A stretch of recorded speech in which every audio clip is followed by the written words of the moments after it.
네, 두 분 어서 오십시오. 안녕하십니까? 안녕하세요. 자, 벌써 이제 5월도 다 갔고 이제 곧 하반기가 접어드는데 먼저 두 분 한 줄 평부터 한번 좀 알아보죠. 변재민 전무님, 트럼프 관세, 미 스태그플레이션의 대못을 박다. 이것만 딱 봤을 때 상당히 비관론으로 들립니다. 뭐 사실은 이제 주식 시장도 그렇고요. 모든 이제 그 채권 시장, 그 자산 가격의 그 경로에 이제 하반기부터는 변동이 올 것이다. 이렇게 말씀을 드리는 거고요. 지금까지는 뭐 미국 시장이 굉장히 뭐 하락한다 이런 말씀이 아니라 예. 상대적인 거죠. 뭐냐면은 미국 시장 이때까지 독야청청 상승 너무 기조를 좋았었죠. 혼자 이렇게 독야청청하지 않았습니까? 그런 것들이 조금 탈미국 기조로 인해서 조금 변한다. 그렇기 때문에 우리 시장도 조금 봐야 될 것이다. 이렇게 말씀을 드립니다. 예. 근데 스태그플레이션이라는 용어는 좀 조심해서 써야 될 것 같긴 합니다. 예. 자, 우리 김용지 원장님은 이 IT와 에너지에서 기회를 찾다 이렇게 얘기를 해주셨는데 뭔가 좀 여기 뭔가 기회가 있을 것 같아요. 설명 좀 해주시죠. 네. 이제 근본적으로는 투자가 확대되는 사이클이 좀 거대하게 올 것 같다. 뭐 그런 거를 근간으로 하고 있고요. 이제 미국에서 시작되어 있는 이제 무역 전쟁도 결국은 투자를 확대하는 데 있어서 좀 더 효율적인 결과를 도출해내기 위한 그런 의도된 것이다라고 보고 있고, 그리고 이제 미중 무역 분쟁을 시작으로 해서 글로벌라이제이션이 깨지고 각자 자구책을 마련해야 되는 첨단 산업에 있어서는 본인들이 본인의 스스로의 헤게모니를 확보해야 되는 그런 상황이 펼쳐지고 있기 때문에 그런 면에서 우리에게 좀 기회가 있는 것 같다. 그런 의도입니다. 다이슨을 그 IT, 특히 AI와 에너지는 함께 간다 이렇게 봐야겠죠? 예, 그렇습니다. 그렇죠. 네. 엄청난 전력을 소모하기 때문에 우리 함께 네. 봐야 될 것 같습니다. 자, 이제 간밤에 또 여러 가지 해프닝들이 있었는데 정말 그 트럼프 행정부는 예측 불허인 것 같습니다. 그 하루 사이에 확확 뒤집히는 게 있는 것 같은데 특히 미국 연방 그 국제통상법원이 이 트럼프의 상하 관세 위법하다 하니까 또 하루 만에 취소되는 이런 사태가 벌어졌습니다. 이 변전무님, 이거 앞으로 어떻게 될 것 같습니까? 굉장히 그 뭐 정치적인 변화가 뭐 경제에, 금융에 굉장히 영향을 갖다 하루가 다르게 주는 그러한 아니, 그러니까 지금 적어도 상황이지 뭔가 하나가 않습니까? 결정이 되면은 좀 가다가 다시 한번 이게 좀 뒤집어지고 해야 되는데 하루 만에 막 뒤집어져요. 네.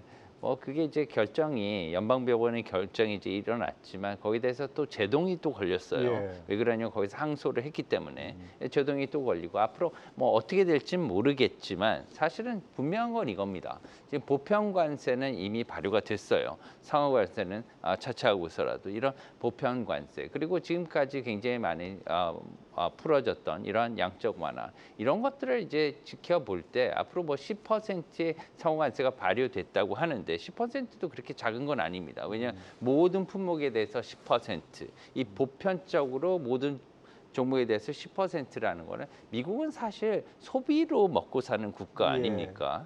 예, 미국 같은 경우에는 이제 어떻게 보면은 소비가 매우 중요한 나라인데 수입품에 뭐 소비에 굉장히 많이 의존하고 있어요. 소비의 그 수입품에. 그래서 수입품을 갖다가 뭐 그 석유 같은 경우에도 미국이 최대 매장량인 국가 중에 하나인데도 불구하고 뭐 브라질이라든가 중동이나 이런 데서 수입을 하고요. 철광석 같은 것도 그렇고 모든 이제 원자재나 이런 것들을 해외에서 많이 수입을 하죠. 그래서 이제 수입의 의존도가 굉장히 높은데 10%의 보편 관세라는 것은 그러면 GDP에 얼마나 영향을 줄 것이냐. 이거는 사실은 지금 그 파월 의장이나 미국에서 얼마나 영향을 주는지는 계산이 나오지는 않았어요. 그러면 예를 들면은 뭐 한 30%, 20% 정도의 영향을 준다. 이렇게 뭐 가정을 해본다면 20% 정도로 보수적으로 생각을 한다 그래도 10%에 20%를 곱한다면 2%의 뭐 예를 들면 CPI 물가 상승률이 연내 일어날 수 있다 이런 계산이 나오는 거거든요. 그렇게 되면은 물가 상승은 꽤 일어나는 편이죠. 그리고 상호관세를 뭐 차치하고서라도 일단 물가의 영향은 올 것이다. 그러기 때문에 지금 최근에 그 5월달 FOMC에서 파월 의장이 스태그플레이션이라는 단어를 직접적으로 언급은 안 했지만 물가 상승 위험 그리고 경제의 둔화 위험, 실업률 위험이죠. 이 두 가지를 갖다가 같이 어떻게 보면 위험을 뭐 상대해야 되는 그러한 경우를 우리가 상정해 봐야 될 수도 있다. 이렇게 여러 번 얘기를 했습니다. 그게 사실은 스태그플레이션을 의미하는 거죠. 하여튼 뭐 파월 의장 같이 이제 저 세계가 주목하는 그런 어떤 분의 입에서 만약에 스태그플레이션이라는 말이 나왔다면은 그 충격은 엄청났을 겁니다. 근데 상당히 암시를 하면서 뭔가 우려를 전달했다 이런 측면으로 우리가 봐야 될 것 같습니다. 우리 김웅지 점장님 현장에서 참 이거 난감할 것 같아요. 네네. 하루는 뭐 상호관세 취소됐다 그러다가 네네. 바로 다음 날은 또 네. 다시 뭐 유지된다 그러다 네. 보니까 현대차 같은 종목 특히 자동차 종목 네, 하루 네. 사이에 아주 출렁출렁하고 그렇죠. 전체 시장도 네네네. 그런데 이거 어떻게 받아들입니까 현장에서? 이거를 단순하게 생각을 하면 일단 이게 90일 유예에서 그 내에 합의를 원만하게 해서 미국의 파트너십이 있는 국가들은 7월 8일까지 유예가 됐었고 그리고 이제 중국 같은 경우에는 8월 12일까지 유예가 됐었던 부분인데 그 안에 잘 여름까지 해결이 되겠거니 하는 기대감이 일말 있었겠지만 예.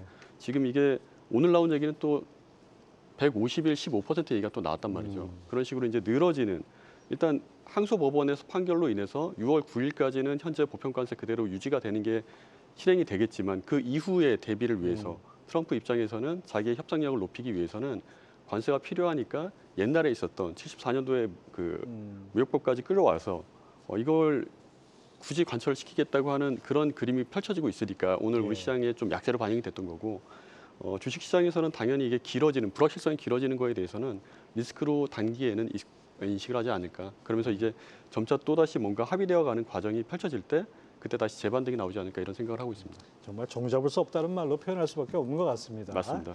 자, 우리가 하반기 금융시장을 살펴보기에 앞서서 우리가 좀 점검해 봐야 될 것이 몇 가지 있습니다. 먼저 미국 신용등급 무디스가 가장 마지막이라고 하지만 어쨌든 간에 내렸다는 점. 그 상태에서 변 전무님, 1분기 미국 GDP 성장률이 마이너스 0.2% 예상되고 있습니다. 3년 만에 역성장 뭐 이런 얘기까지 나오고 있는데 관세 정책 더 드라이브 걸 수 있는 가능성은 있습니까?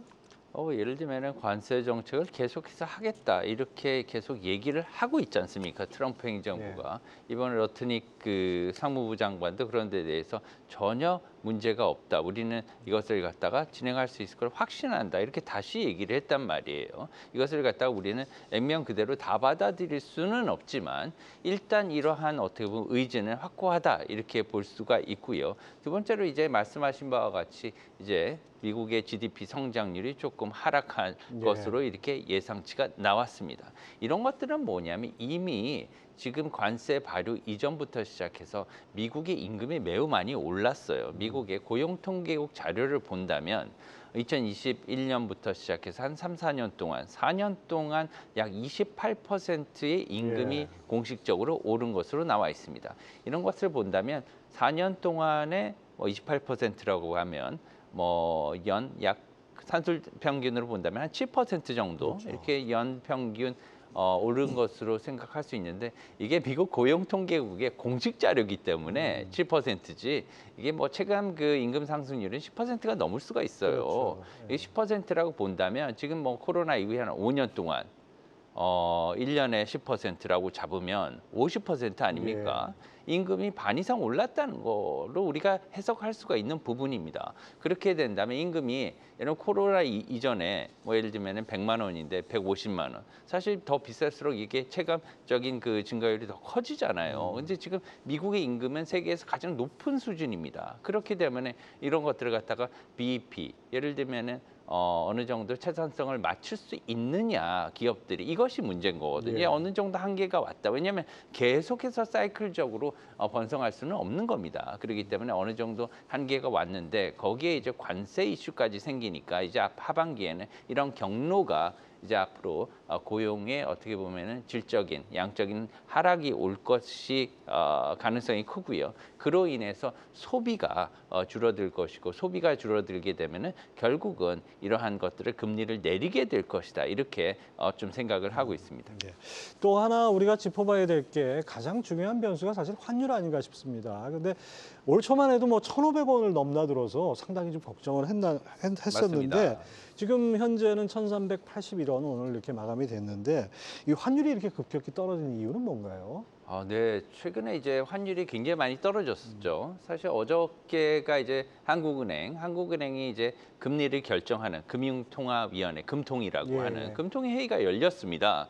그래서 여기서 이제 금리를 2.75%에서 0.25%포인트를 내려서 이제 2.5%로 이렇게 금리 인하를 단행을 했죠. 사실상 지금 금리 인하를 단행하는데 여러 가지 우려점은 많이 있었어요. 그게 뭐냐면은 금리 인하를 하게 되면 지금 현재 물론 기업들이 매우 어려운 상태입니다. 조달을 갖다가 이제 가상금리가 많이 올랐기 때문에 기업들이 금리를 조달을 하는데 이제 자금을 조달하는데 부담이 많아진 거죠. 그렇기 때문에 그런 부담도 있고 게다가 경제 전반에 걸쳐서 민생이 참 어렵습니다. 이것을 갖다가 해결하기 위해서 금리를 조금이라도 내려준 건데 반면에 돈이 많은 쪽에 있어서는 지금 이런 것들이 이제 부동산 시장으로 흘러 들어가지 않을까 이런 우려도 있는 거거든요. 사실상 이러한 문제의 이제 정점에는 한미 기준 금리 차가 있습니다. 그래서 한국의 기준금리가 이제 2.5%로 낮아졌기 때문에 미국의 기준금리 상단은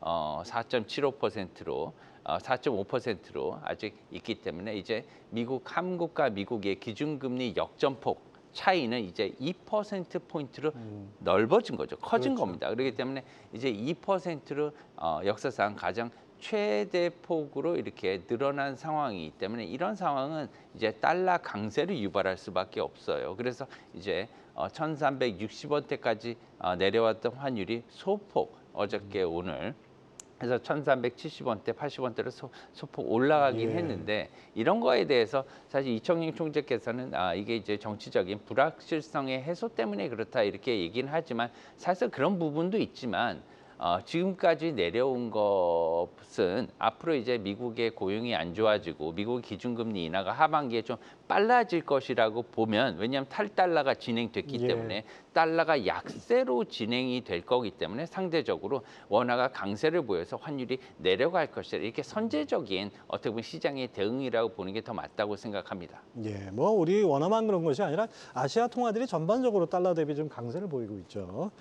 김웅 부장님, 사실 작년까지는 전부 다 미국으로 가자, 뭐 고 웨스트라 그래야 되나요? 고 아메리카라 이런 분위기였는데 오늘 들어서 상당히 미국이 요동치는 가운데 우리 시장이 좀 견조해 보여요. 그 4월 초만 해도 정말 야 진짜 우리 국장은 더 이상 가망이 없구나 그랬는데 2,400선에서 지금 2,700선까지 와 있다는 점. 이 이유는 뭔가요?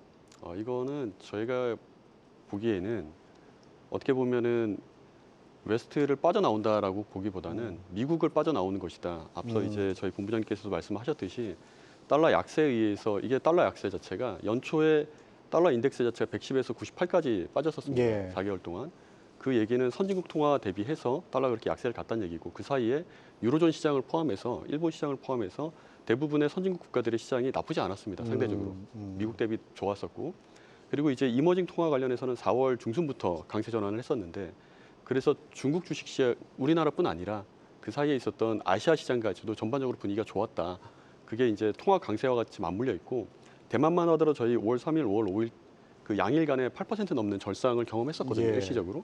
그 사이에는 이제 그 중간에 미국과 대만의 무역 협상이 있었습니다. 그러니까 무역 협상의 주요 아젠다 중에 하나가 미국과 파트너 국가들의 통화를 절상을 시키는 그래서 미국의 쌍둥이 적자, 무역 적자와 재정 적자를 해소하는 데 있어서 환율적인 측면에 도움을 얻기를 바라는 그런 의도가 숨겨져 있다고 저는 보기 때문에 그런 면에서 본다면 아까 말씀드렸던 그런 환율 효과에 의한 자금의 이동에 의해서 우리 시장이 상대적으로 견조한 부분이 펀더멘털보다 오히려 수급적인 요인에서 좀 작용하고 있다. 이렇게 보고 있습니다. 환율 변화는 사실 많은 어떤 영향을 미칩니다. 수출 중심 기업과 내수 기업들의 또 희비가 엇갈릴 수 있고 여러 가지 변화가 있는데 특히 이제 환율이 워낙 강세, 원달러 환율이 내려오는 동안에 외국 순매수로 전환했다는 게 또 상당히 좀 의미 있는 것 같아요. 5월장을 어떻게 평가하십니까? 말씀하신 대로 작년 7월 한 12일부터 외국인 수급이 이제 매도 규모가 상당히 컸었습니다. 엄청났죠. 코스피만 하더라도 작년 7월 12일부터 올해 4월 중순까지 40조 가까이 이제 매도를 순매도를 했었는데 이 흐름 자체가 4월 중순 이후로 지금 뭐 3조 가까이 사실 오늘은 6천억 팔았지만 어제까지만 해도 2조 8천억 매수를 코스피 기준으로 했었습니다. 그러한 그 외국인 자금의 이동 자체가 이렇게 흘러 들어온다고 한다면 이거를 향후에 시장 전망하는 데 있어서 환율의 흐름과 외국인 자금의 수급에 대한 전망도 매우 중요하다고 보여지고 그런 부분이 저는 펀더멘털 요인보다도 오히려 상대적인 이런 환율 효과에 의해서 좀 더 활발하게 진행될 수 있는 여지가 있지 않을까.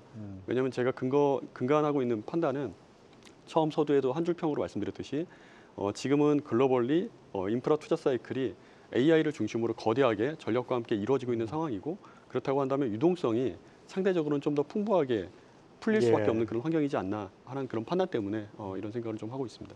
그렇죠. 환율이랑은 항상 상대 가치라는 거 우리가 염두에 둬야 될 것 같습니다. 자, 변 전무님, 그런 가운데 이 트럼프가 관세 카드를 전면에 내세운 거는 그거 갖고 미국 재정 적자 해결하겠다 이렇게 좀 뭐라 그럴까요? 좀 블러핑을 했다 그럴까 좀 과장을 한 건데요. 이 부채 관세로 풀릴 가능성은 제가 보기에는 좀 희박해 보이는데 어떻게 보십니까?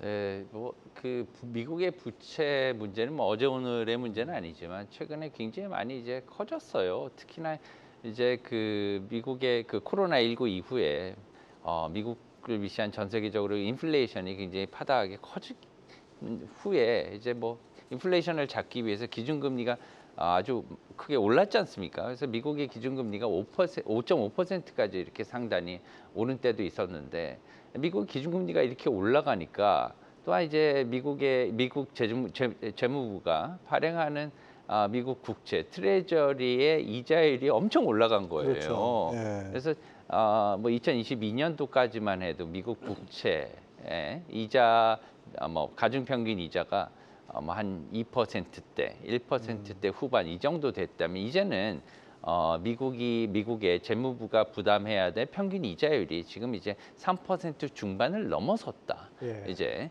그리고 이제 그러니까 4%, 35조 달러에 3%라고 그러면은 그것만 해도 저 1조 달러가 들어가는 거 아닙니까? 이자만. 엄청난 거죠. 사실은 이게 지금 엄청나게 지금 많이 늘어나고 있고요. 그리고 지금 저게 이제 부채가 누적 적자 때문에 계속해서 미국의 국채를 더 찍어내야 되는 거예요. 예. 한국 뭐 예를 들면은 일반인하고 똑같습니다. 우리도 이제 돈을 갖다가 돈이 없으면은 이제 뭐 돌려막기라고 하잖아요. 신용카드도 여러 개 해보고 이런 분들이 아마 많을 거예요. 없는 사람이 없을 겁니다. 거의 한번 해보신 분들이. 근데 그럴 때 굉장히 힘들거든요. 그렇죠. 돌려막기 네. 여기서 이제 뭐 이제 그 빼서 여기다 집어넣고 사실 미국의 지금 재정은요 돌려막기를 하고 있는 상황이라고 볼 수가 있습니다. 왜냐하면 1년에 지금 미국의 뭐 평균적으로 1년에 그 적자가요. 재정 적자가 2조 달러를 넘어서고 있어요. 작년 이제 9월까지만 해도 지금 1.8조 달러, 그러니까 2.5조 달러 정도라고 이제 추산을 하면 될 텐데 2.5조 달러라고 하면 굉장히 큰 돈이거든요. 엄청나죠. 예. 우리 돈으로 얼마인가요? 한 한 4천조 정도 4천조, 5천조. 예, 정도. 4천조 가까이 되는데 현재 환율로 4천조가 예를 들면 10년만 있으면은 4경원입니다. 4경원. 이게 뭐 중국집 이름도 아니고요. 지금 네. 엄청나요. 그러니까 이런 것들이 문제가 심각해지기 때문에 계속해서 이제 추가로 발행을 해야 되는 거죠. 이자를 막기 위해서 국채를 더 찍어내고 예. 국채를 더 찍어내는데 문제는 뭐냐면 살 사람은 정해져 있는데 예? 그런데 이제 뭐 더 찍어내니까 공급은 굉장히 많이 늘어나니까 그러면 어떻게 되겠습니까? 장기채 국채 금리가 올라갈 수밖에 없죠. 왜냐하면 이자를 더 줘야 되기 때문에 이런 악순환의 그런 고리에 이제 들어가게 되는 그런 상황이라고 볼 수가 있습니다. 자, 이런 가운데 트럼프 행정부가 감세안까지 발표했단 말입니다. 이게 그 지난 2022년이었나요? 영국의 리즈 트러스라고 그 총리가 예. 한 달 만에 물러난 예, 최단기 예, 총리였죠. 이 트러스 쇼크라는 말이 당시 있었는데 제2 트러스 쇼크 가능성까지 제기되는 아니 이렇게 재정 적자 심하고 국채 발행하면서 감세까지 하니까 이거 뭐로 감당할 거냐 이런 거 아니겠습니까? 참 그때 당시에 이제 굉장히 쇼킹했었죠. 예. 이제 쇼크라고 얘기하는 게 맞습니다. 왜냐하면 리즈 트러스 총리가 상당히 이제 어떻게 보면은 젊은 총리 당시에 예. 또 여러 가지 이제 그때 당시도 영국의 상황이 이렇게 녹록하지 않았어요. 굉장히 어려운 상황이기 때문에 영국을 구해줄 그러한 어떻게 보면은 마가레트 태처 이후에 여자 총리라고 이렇게 칭송을 받고 여러 가지 기대를 받았었는데 하루아침에 몰락하는 그런 사건이 예. 있었단 말이에요. 그게 뭐냐면 감세안이나 이런 것들을 이제 들고 나왔는데 정작 감세를 해주는 건 좋아요. 그렇지만 뭐냐면 이 감세에 대한 어떻게 보면 상대적인 비용이 들지 않습니까? 예. 그것을 그럼 어디서 갖고 올 것인가? 이것을 갖다가 해명을 하지 않았어요. 그러니까 뭐 당장 채권 시장에서는 수익률이 굉장히 많이 폭등을 하게 되는 거죠. 이러다가 뭐 채권을 굉장히 많이 발행하게 될 수밖에 없겠구나. 그렇겠죠. 그렇게 되면 이자율이 계속 올라갈 수밖에 없으니까 요구 수익률이 그렇게 되면 채권 가격은 이제 하락하게 되는 거죠. 그렇게 되면 요구 수익률이 쭉쭉쭉 올라가는 그런 상황이에요. 그래서 5% 이상 이렇게 영국의 국채 수익률이 올라가다 보니까 이제 결국에는 이 감세안을 밀어붙이지 못하고 40 며칠 만에 이제 사임하는 그런 결과가 됐는데요.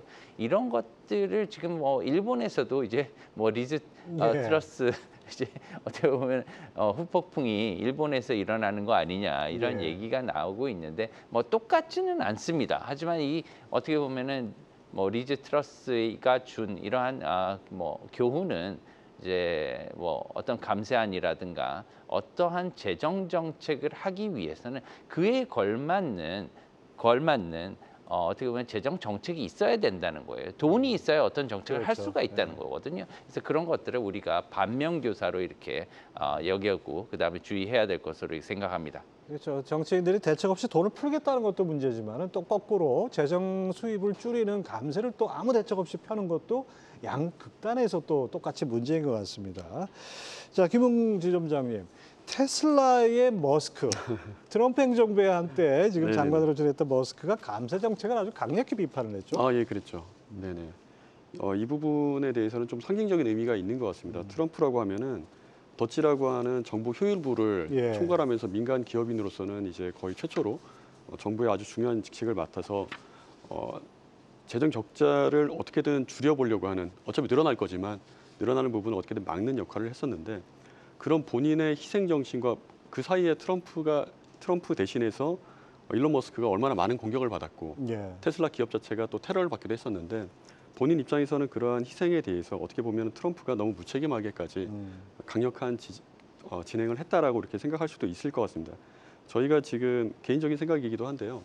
미국 정부가 베센트 재무장관을 통해서 이제 밝혔던 부분이 표면적으로는 이제 관세 부과를 통해서 재정 적자를 축소하고 리쇼어링을 압박한다, 이게 있고, 리쇼어링 기업에서 감세 인센티브를 제공해서 원하는 무역 적자와 재정 적자 축소를 위해서 첨단 제조업을 국내로 끌어들인다, 이런 예. 정책이 있고, 세 번째는 금융 규제 완화를 해서 미국채 수요는 그러면서도 유지를 한다, 달러의 기축 통화 지위를 유지하기 위해서.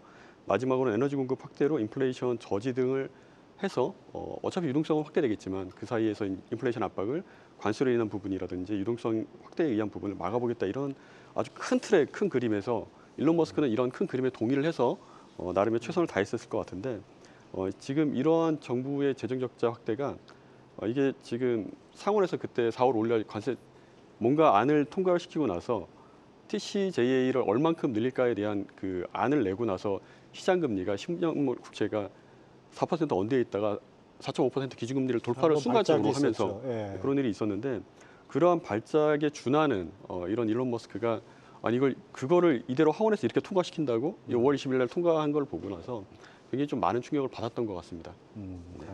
하여튼 여러 가지로 복잡합니다. 지금 트럼프의 관세 정책은 기본적으로 관세 수입으로 뭐 적자를 메우겠다기보다는 미국의 제조업 기지를 만들겠다, 뭐 이런 취지라고 생각이 되는데, 거기다 감세까지 들어가니까 이것이 국제시장에 미국의 채권 자경단이라고 있죠. 그러니까 쉽게 말하면 이런 식으로 뭔가 채권 시장에 무리하게 가는 어떤 충격에 대해서 반응을 하는, 그러니까 그래서 경고를 보내는 이런 것 같은데, 국채 금리가 지금 뭐 10년물이 4% 넘고 30년물은 5% 넘고, 이거 상당히 심각한 수준 아닙니까?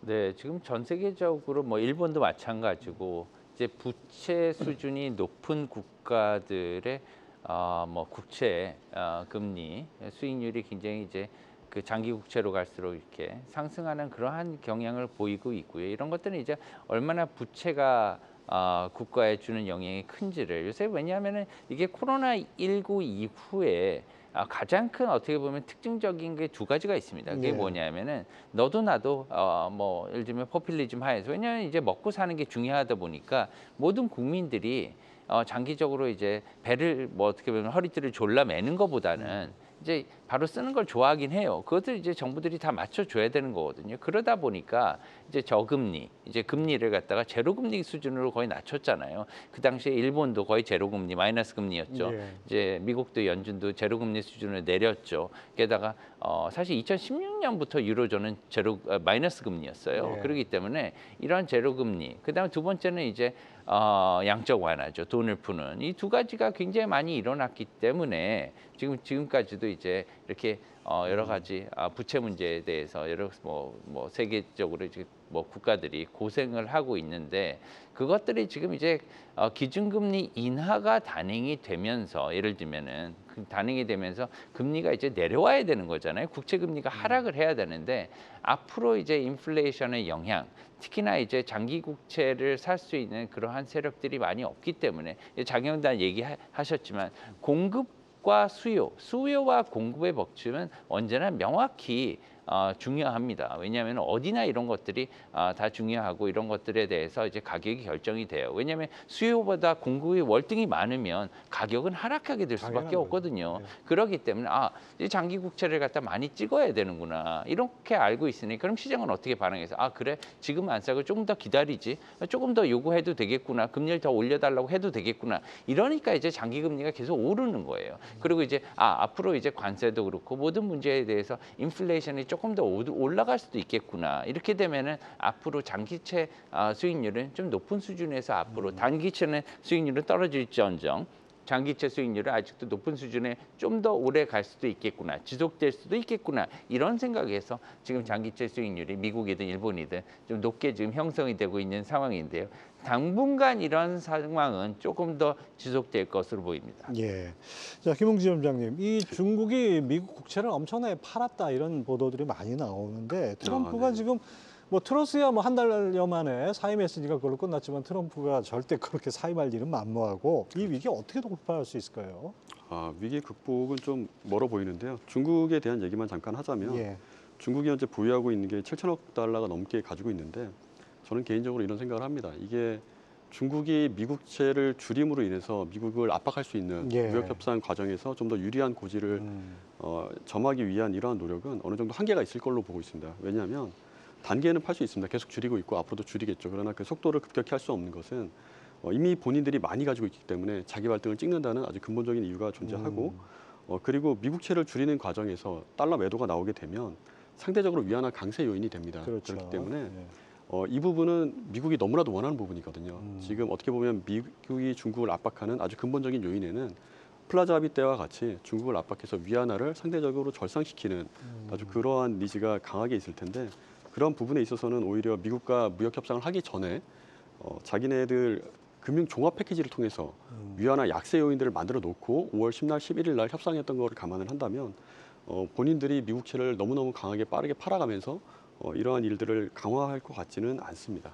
하여튼 그 양날의 칼 네네네. 특징이 있는데 네. 하여튼 관세, 미국 국채, 미국 금리, 그다음에 인플레이션, 성장률 모든 면에서 지금 어떻게 보면 상당히 좀 복잡하게 얽히고 설킨 그런 상황이 네. 아닌가 싶습니다.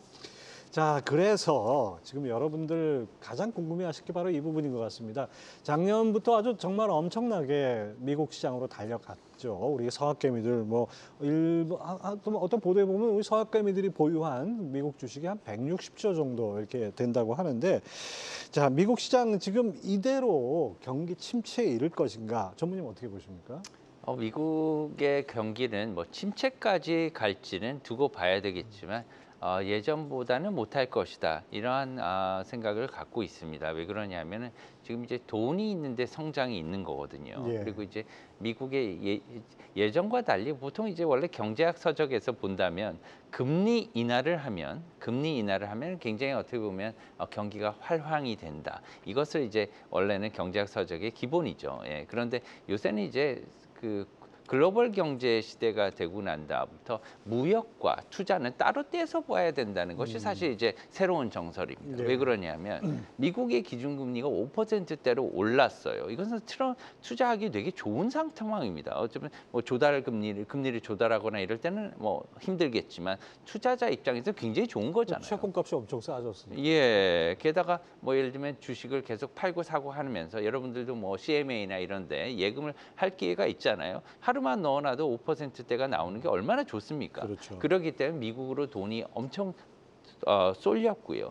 그렇게 되면서 미국의 주식 시장이 올랐고 미국 시장의 주식이 오르니까 다른 나라의 돈들도 더 들어온 거예요. 그래서 미국의 시장이 그렇게 빨리 올랐고 성장을 구가를 했는데 거기에는 달러 환율, 달러의 강세도 한몫했던 겁니다. 왜 그러냐면 달러가 강세를 보이니까 테슬라 주식을 샀는데 테슬라 주식도 올랐어요. 근데 달러도 강세가 되니까 꼭 먹고 알 먹고가 된 한 차이까지 거죠. 먹는 예, 그렇기 때문에 이 환율은 꼭 보셔야 되는 겁니다. 왜냐하면 달러 자산을 사기 위해서는 달러를 바꿔야 되는 거거든요. 우리나라 사람 같은 경우는 원화를 주고 달러를 바꿔야 돼요. 왜냐하면 두 개가 교환이 되는 거기 때문에. 그렇게 된다면 지금 거꾸로 본다면 앞으로 이러한 그 달러 약세가 조금 진행된다고 보면 예전만큼 미국으로 들어오는 그런 돈이 그렇게 많지는 않을 것이다. 오히려 예전에 들어왔던 돈 중에서 어느 정도 자본이 빠져나갈 것이다. 이렇게 생각을 한다면 약간의 탈미국화가 일어나게 된다면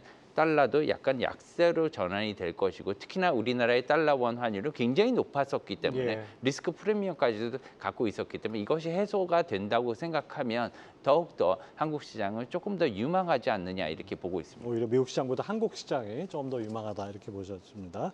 자, 김웅 부장님 생각은 조금 다르신 것 같은데 아까 뭐 스태그플레이션 그 언급도 있었지만은 만약에 스태그플레이션이 필연적이다 그러면 연준은 과거 대응했듯이 양적 완화 이렇게 갈 수 있지 않을까 이렇게 기대하신다고요? 이게 좀 포인트가 정확히 말씀을 드리면 큰 틀에서는 본부장님 생각에 동의를 합니다.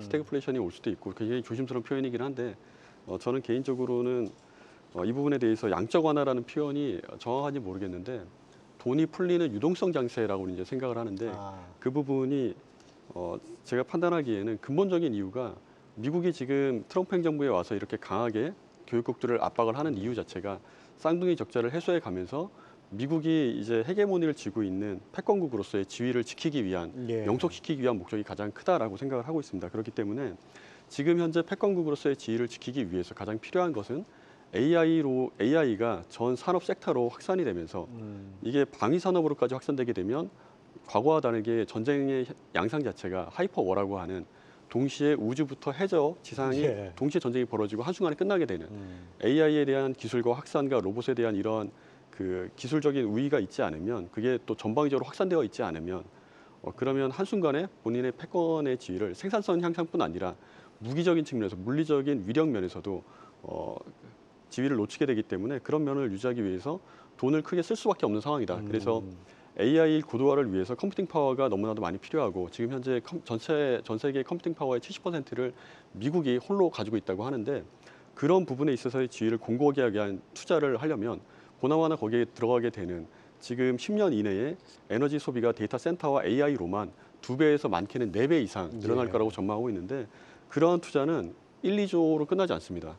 거대한 투자의 흐름에 지금 직면해 있고 그러한 재원을 마련하기 위한 나름의 트럼프 행정부의 노력이 녹아 있다라고 저는 보기 때문에 그런 면에서는 이러한 유동성 장세라고 저는 표현하는 게 좀 맞는 것 같아요. 그래서 그런 면에서 좀 이 시장을 좀 봐야 된다. 그리고 그러한 유동성 장세가 펼쳐질 때 필연적으로 달러는 상대적인 약세가 될 것이고 미국 정부가 국채를 많이 찍어낼 것이니까 그리고 상대적으로 미국의 교육국들한테 통화 절상을 요구를 할 가능성이 높다고 생각을 합니다. 우리나라만 하더라도 7월 8일까지 이제 90일 유예가 현재 되어 있는 상태인데 7월 패키지라 그래서 대선이 끝나고 나면 미국과 무역 협상을 해야 되는데 그때 주요 아젠다 4가지 중에 마지막 꼭지가 통화에 대한 내용이 들어 있습니다. 예. 보나마나 대만처럼 우리나라도 우리도 절상하라. 암묵적인 예. 절상에 대한 압박이 있을 것 같고 그런 면에서 본다면 저희가 플라자 합의 때 일본 시장이 4배 갔던 것 그리고 서독도 이제 마르크와 절상을 이제 일본과 거의 같이 50% 절상을 했었는데 그때 그 시장은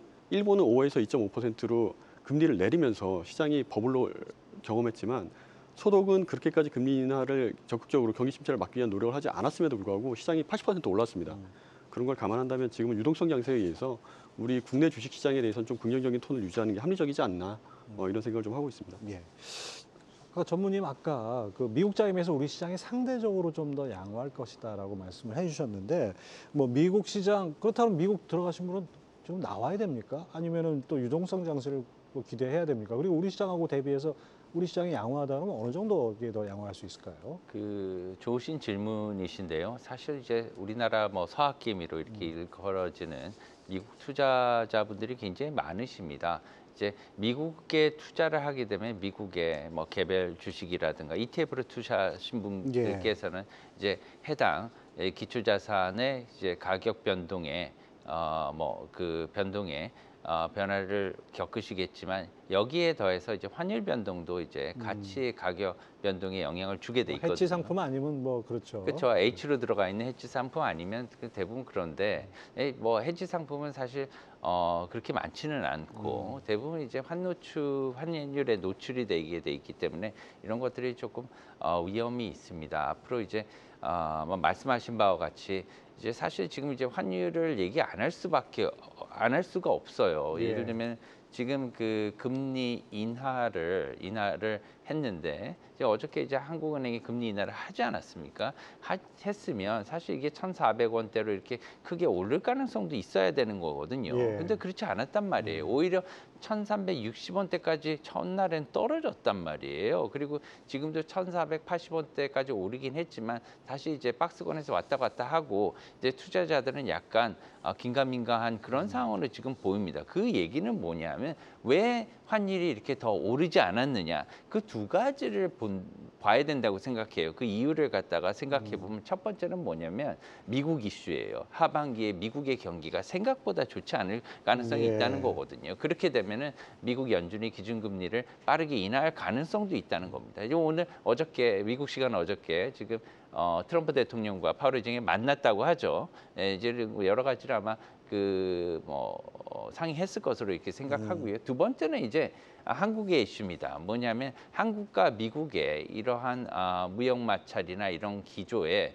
미국이 원하는 것은 무역보다 지금 환율을 먼저 보자고 이렇게 나오는 거예요. 네. 그래서 지금 미국과 같은 경우에는 이것을 갖다 강하게 밀어붙일 가능성이 있습니다. 특히나 6월 3일 이후에 우리나라 대통령과 이제 정부가 확정이 되게 되면 이것을 이제 공식적으로 그 협상 테이블에 올릴 가능성이 있는데 지금의 그 1,400원대 위에서 거래되는 환율 이런 거에 대해서 굉장히 어떻게 보면은 문제 제기할 가능성이 높아요. 게다가 우리나라의 기준금리가 지금 2.5%까지 내려왔는데 저는 개인적으로 이 기준금리 인하를 갖다가 2%대 뭐 많이 보시는 분들은 1.75%까지 인하할 것으로 보이는데 전망을 하는데 과연 그렇게 인하를 할 수 있는지 왜냐하면 우리나라 정책은 독립적이죠. 할 수 있습니다. 그렇지만 미국의 환율 조작국이라는 이러한 어떻게 보면 지정에 대한 리스크가 있어요. 그렇기 때문에 그런 것들을 반드시 고려해야 된다 이렇게 생각을 합니다.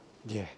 자, 김웅 지점장님 앞서 언급하신 것처럼 워낙 강세, 뭐 외국인 자금 추가 유입 가능성 이럴 경우에 어떤 업종 섹터가 좀 더 유망해 보일까요? 하반기에?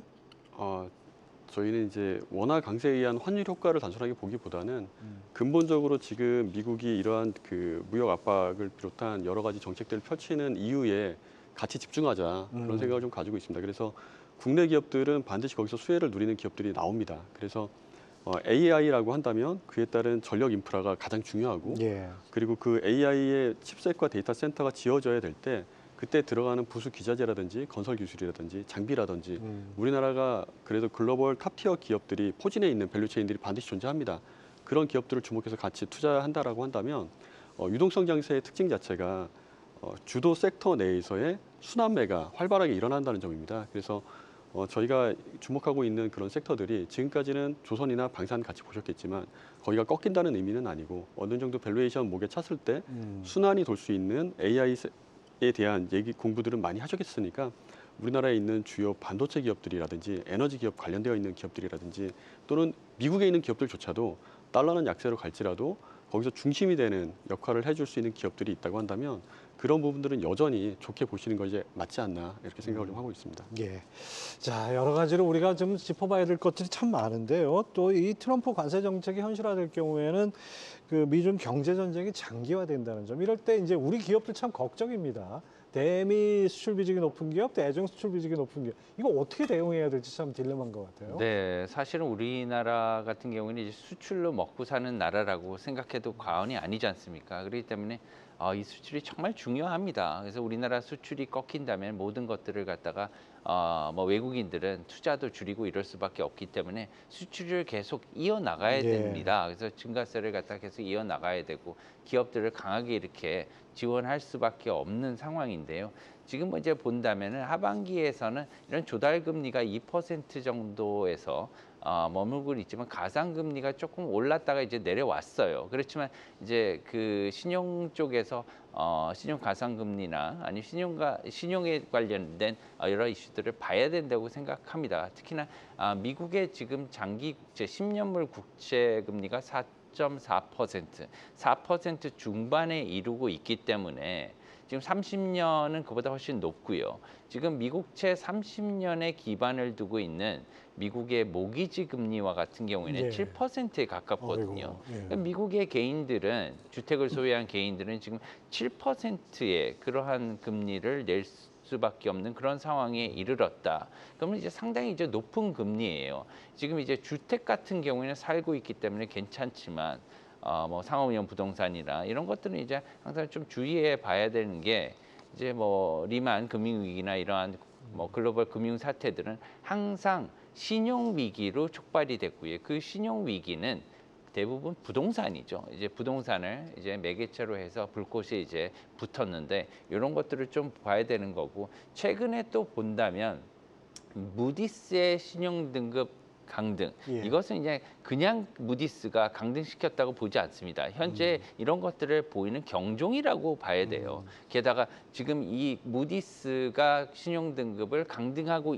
난 이후에 미국의 그 주식시장이 크게 반응 안 했단 말이에요. 조금 내려갔다가 다시 반등했단 말이죠. 거기에 대해서 예를 들면 시장의 전문가들이 예를 들면 브리지 워터 어소시에이트 레이 달리오 뭐 세계 최대 헤지 펀드의 뭐 창업자죠. 이런 분들이나 아니면 제이미 다이먼드 JP 모건 회장이나 이런 분들은 공이 지금 미국의 신용 상황이 고평가돼 있다. 그 다음에 미국인들이 신용 상황을 갖다가 지금 크게 보지 않는 심지어 안일하다고까지 표현을 했어요. 제이미 다이먼드 회장에서는 그렇기 때문에 이런 것들을 조금 더 볼 필요가 있다 이렇게 생각을 합니다. 네, 아무튼 뭐 그것이 매크로적인 것, 특히 미국 시장에 대해서는 우리가 주의 깊게 봐야 될 여지들이 많은 것 같습니다. 자, 이제 하반기 포트폴리오를 짜볼 시간인데요. 자, 우리는 뭐 냉철한 분석으로 어쨌든 간에 새로운 가능성, 모멘텀을 찾아봐야 되겠는데 이번엔 김웅 부장님께 여쭤보겠습니다. 네. 지금 주식 투자하시는 분이라면 네. 그 포트폴리오에 이것은 꼭 있어야 되지 않겠느냐? 어떤 섹터나 방향성 같은 게 있을까요? 아까도 말씀드렸지만 지금 제가 가장 주목하고 있는 분야는 앞으로 3년에서 5년 동안 계속 돈이 들어갈 수밖에 없는 그런 분야를 함께 보자. 근데 그 들어가는 돈의 증가율이 적어도 GDP 증가율이나 일반적인 평균적인 산업의 그 투자가 확대되고 있는 그 국면보다는 더 많이 이루어져야 되는, 예를 들어서 아까도 말씀드렸던 부분이 에너지의 수요가 향후 10년에서 20년 사이에 2배에서 많게는 4배 이상 늘어난다라고 하는 전망이 나와 있는데, 예를 들어 원전만 하더라도 기존에 있는 대형 원전은 짓는데 한 10년 걸립니다. 예. 소형 원전이라 하더라도 3년에서 4년 정도 소요가 되는데 이게 1, 2년의 사이클은 결코 아닙니다. 그렇다고 한다면 그러한 전력을 발전하는 설비들이 지어지는 구간에 계속 그 발전한 설비들을 전기를 날라야 되는 관련되어 있는 인프라 설비도 같이 깔리는 것이고, 예. 그러한 기업들에는 우리나라에도 글로벌 탑티어 기업들이 있고 미국에도 당연히 그 선진화된 기업들이, 선도 기업들이 있습니다. 그러면은 그런 섹터 중심으로 보시는 게 가장 좋다. 저는 그렇게 생각을 하고, 원전 기업들 예를 들자면 뭐 ASMR이라든지 BWX라든지 이런 기업들이 지금 이미 많이 올랐습니다. 그럼에도 불구하고 유동성 장세 속에 주도했던 섹터가 올라갈 때는 2배, 3배, 4배, 5배, 10배로 끝나지 아니하는 경우를 저희는 많이 봤습니다. 그래서 가급적이면 주도 섹터 내에 머물러 계셔라. 그걸 대표적으로 보여줬던 게 이제 엔비디아였다고 생각을 하고요. 엔비디아가 여기서 이제 더 못 오른다는 게 아니라 엔비디아가 그렇게 끌고 갔던 에너지들이 확산될 수 있는 여지가, 이제 GPU를 통해서 학습을 하고 나면 그게 엣지 단으로 컴퓨팅이 AI가 깔리고 나면 추론의 영역으로 넘어가는 순간 NPU를 비롯한 그 주변에 좀 더 낮은 스펙의 맞춤형 반도체들에 대한 수요가 크게 늘어날 것입니다. 그리고 그러한 그 설비들을 설계하고 만들어낼 때는 당연히 파운드리 기업들이 또 한 번 수혜를 받겠지만, 그 파운드리 업체들이 설비 투자를 할 때 지금 보면 반도체 설비 투자는 작년에 별로 안 좋았습니다. 올해 상반기 2분기부터는 조금씩 온기가 나오고 돌고 있다는 얘기들이 나오고 있습니다. 현업에서는. 그렇다고 한다면 관련 기업들, 재미없었지만 해당되는 밸류체인에 속해 있지만 좀 소외되어 있던 그런 기업들도 이제는 함께 봐주시면 향후에 좋은 성과가 있지 않을까 이렇게 좀 기대하고 있습니다. AI와 에너지 다시 한번 강조를 해주셨습니다. 자, 변정규 전무님, AI 시대라는 거는 뭐 부정하지 않으시겠죠? 그런데 여전히 주가가 고평가돼 있다는 것에 전무님도 포커스가 있으실 것 같은데 어떻습니까? 글쎄요, 뭐 미국 중심의 이러한 기업들 M7을 중심으로 이제 AI 기업들이 이제 어떻게 보면 뭐 그 상승을 주도한 이러한 측면이 있는데요. 지금 M7뿐만이 아니라 AI 뭐 그 회사들뿐만이 아니라 모든 주식들이 조금 이제 고평가된 그런 면이 없잖아 있습니다. 아까 말씀드린 이제 신용에 대한 이러한 리스크가 조금 더 평가돼야 된다 이러한 측면이 있고요. 다만 AI를 장기적으로 육성하고 이런 것들에 대해서 발전이 있는 거에 대해서는 부인하지 않습니다. 네. 그렇기 때문에 AI 기업들이 장기간 어떻게 보면 투자한다면은 거기에 대해서 나름 어떻게 보면은 큰 성과가 있을 것으로는 생각을 하고요. 다만 아까도 질문을 해주셨지만 미국의 지금 서학개미 투자자들이 지금 어떻게 해야 되느냐 측면에서는 단기적으로 왜냐하면 투자를 하기 위해서는 어떻게 보면 목표 수익률이 있을 거고요. 예. 목표 수익률을 얻기 위한 기간이 있을 거란 말이에요. 그때 이제 어떻게 보면 기초자산과 아니면 환율이라든가 이러한 움직임에 따라서 가장 좋은 측면에서 이걸 갖다가 매입과 매도를 해야 되는 것이 어떻게 보면은 거래의 기초적인 그러한 방법이라고 생각한다면 이제 단기적인 측면에서 올해 하반기까지 본다면 환율은 하락하는 그런 상황이고요. 게다가 미국의 그 시장보다는 뭐 여타 뭐 신흥국 시장이라든가 우리나라 시장이 조금 더 낫다고 봅니다. 게다가 우리나라를 본다면 사실상 하반기에는 좀 굉장히 좋지 않을까 이런 생각을 해요. 예, 왜 그러냐면 아까 그 돈이 있는데 미국도 돈이 들어와 가지고 성장이 있었지 않습니까? 하반기에 우리나라 돈이 들어오게 돼요. 내년 초반까지. 왜냐하면 지금 한국의 국채 지수 편입이 예정이 돼 그렇죠. 있습니다. 예. 이것은 지금 1, 2조가 아니라 100조 원 이상의 외국 투자 자금이 뭐 예정대로 진행이 된다면 4월까지 이렇게 들어오게 돼 있기 때문에 그 자금이 들어오면 채권만 투자하는 건 아니거든요.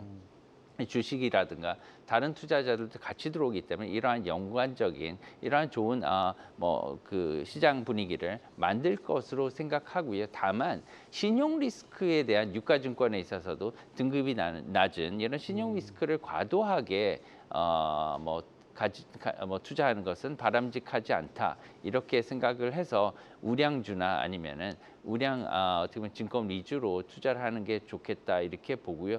다만 포트폴리오 전략에 의해서 자신만의 포트폴리오 짜는 것이 되게 중요하다 이렇게 봅니다. 예. 자, 두 분께서는 오늘 뭐 다양한 거시경제 변수와 함께 산업 트렌드 짚어주셨는데 그 일반적인 통념 우리 관점에서 우리가 흔히 이제 상식적으로 이해하는 거는 뭐 어디서든지 들을 수 있는데 이번엔 좀 이런 걸 좀 여쭤보고 싶어요. 두 분께서는 아마 생각을 해보셨을 것 같은데 일반적인 통념과는 다른 관점에서 투자 매력이 있다고 생각하는 숨은 보석 이런 게 있을까요? 예. 제가 생각하는 부분은 지금 계속 환율에 대한 얘기를 드렸고 거시경제에 대한 말씀을 드렸고 그리고 이제 돈의 흐름이 갈 수밖에 없는 그러한 투자처 이거를 이제 말씀을 드렸는데 그 이면에 우리나라 시장에 돈이 들어온다고 했을 때 예를 들어서 이제 에너지 섹터에서 이건 추천은 아니고 같이 고민해 보시자는 그 샘플로 말씀드리자면 한국가스공사라고 하는 기업이 존재합니다. 이 기업 같은 경우에는 현재 PER이 3.5배고 예. 그리고 이제 PBR이 0.33배입니다. 그런데 지금 다음 정권 누가 되실지 모르겠지만 상법 개정이 지금 추진되고 있는 발의된 법안을 보면 PBR이 0.8배 언더인 기업들의 경우에는 상속과 증여를 하게 되면 비상장 기업의 가치평가 기준대로 일반적으로 비상장 기업 평가는 수익가치 60% 그리고 이제 자산가치 40% 이렇게 되거든요.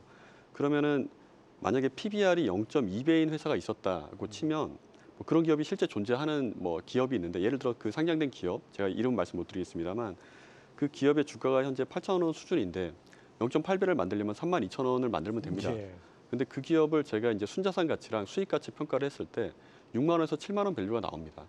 그렇다고 한다면 그런 기업들은 언제든지 주주가치 환원을 통해서 주가를 부양하고 싶은 법에서 규정하는 그 범위를 벗어나고 싶어하는 그런 니즈가 분명히 있을 거라고 생각을 하고 꼭 그 법이 통과되지 않더라도 그러한 니즈가 지금 어느 후보든지 간에 우리나라 금융시장에 대해서는 좀 개방하고 좀 더 가치가 재평가될 수 있는 여지를 만들겠다라고 얘기를 하고 계시기 때문에 정책이 성공하면 할수록 외국인 자금이 들어오고 있는 가운데 더 이게 밸류업 될 수 있는 여지가 많은 저평가된 보석 같은 기업들이 많이 있다. 예를 들어 한국가스공사를 샘플로 들어드린 이유는 이 기업도 에너지 섹터에 존재합니다. 이 기업은 지금 전체 도입되는 천연가스 물량의 LNG 물량의 3분의 1을 중동에서 들여오고 있는데 미국에서 지금 LNG 수출을 한국에 너무 하고 싶어 하죠. 무역의 적자를 어느 정도 줄이는 수단으로서 본인들의 에너지 수출 수단으로서 LNG 얘기를 하고 있는데 LSK LNG 얘기도 그래서 하는 거고 만약에 미국 직도입을 하게 되면 유가 연동으로 들어오는 중동산보다는 원가가 더 싸지게 됩니다. 그렇다라고 한다면 이런 기업들은 마진은 더 좋아지고 또 특히나 이 기업이 수입을 할 때는 원재료 수입을 할 때는 달러 베이스로 하기 때문에 원화 강세인 국면에서는 원가가 율이 더 좋아집니다. 그러니까 이러한 저희가 생각하지 못한 영역에서 남들은 다 생각하고 있었지 보고는 있었지만 미처 이런 부분이 어떻게 흘러갈까에 대한 고민을 해볼 만한 그런 좋은 기업들이 우리나라에 많이 있다. 아직. 네, 숨은 보석들 정말 네네. 찾아봐야겠습니다. 같이 함께 찾아보시면 연 전무님 끝으로 짧게 부탁드리겠습니다. 만약에 지금 1억 원이 있다. 그러면 투자 포트폴리오 지금 단계에서 어떻게 짜주시겠습니까? 네. 뭐 아무거나 상관없습니다. 1억 원은요. 재미있는 질문이시네요. 뭐 예를 들면은 저는 이제 개별 기업에 대해서는 뭐 코멘트를 못 하게 돼 있기 예, 때문에 예. 그런 말씀은 못 드리고 예를 들면은 우량주에 한 반 이상을 갖다가 하반기에 넣을 그런 계획입니다. 왜 그러면 만약에 1억 원이 있다면 왜 그러냐면 추경도 예정이 돼 예. 있고 외국인들의 매수도 들어올 수 있는 이러한 상황. 게다가 세 번째로는 환율도 지금 하락할 그런 가능성이 높습니다. 이 세 가지 변수들이 다 있기 때문에 사실은 지금 유가증권의 이제 주식시장의 우리나라 국내 주식시장의 어떻게 보면 상승 모멘텀이 커진다고 보고요. 그리고 나머지는 이제 조금 안전자산으로 이제 뭐 만들어서 이렇게 운영할 것 같습니다. 연 전무님이 오늘은 아주 국내 시장에 우리 시장의 하반기 상당히 기대하시는 것 같습니다. 오늘 두 분 말씀 감사합니다. 예. 감사합니다. 감사합니다. 네. 네, 오늘 두 분 전문가와 함께 금리부터 환율 신용위험 그리고 AI 에너지 섹터 미래까지 정말 다양한 얘기를 나눴습니다. 오늘 두 분의 통찰력이 시청자 여러분의 투자 판단에 작은 등불이 되었기를 바랍니다. 자, 경제전쟁권 이번에 마치겠습니다. 다음 주에도 금요일 오후 6시에 찾아뵙습니다. 감사합니다.